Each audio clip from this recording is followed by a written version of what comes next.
বলেছি এবং বিশেষ করে পুরুষ মাস্টারবেশন নিয়ে কথা বলা হয়েছে বা পুরুষদের মাস্টারবেশন নিয়ে কথা বলা হয়েছে, কিন্তু ফিমেল মাস্টারবেশন বা মহিলারাও কি আসলে মাস্টারবেশন করে বা মহিলাদেরও কি মাস্টারবেশন হয়ে থাকে বা আসলে এটা কিভাবে হয়ে থাকে বা এটা গুরুত্বপূর্ণ কিনা, এই বিষয় নিয়ে আজকে কথা বলবো।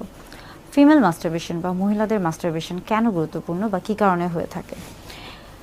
মাস্টারবেশন বলতে আসলে কি বুঝছি?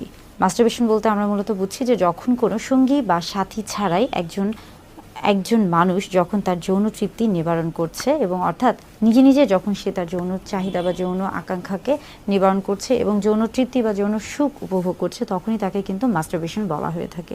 এটা যেমন পুরুষদের ক্ষেত্রে খুবই পরিচিত, অনেক পুরুষই বলে থাকেন যে তিনি মাস্টারবেট করে থাকেন, তার মাস্টারবেশনের অভ্যাস রয়েছে। তেমনি আবার মহিলাদের ক্ষেত্রেও দেখা যায় যে মহিলারাও কিন্তু মাস্টারবেশনের সাথে পরিচিত, কিন্তু মহিলাদের ক্ষেত্রে জিনিসটা অন্যভাবে কাজ করছে, যেহেতু পুরুষদের ক্ষেত্রে পুরুষাঙ্গটা শরীরের বাহির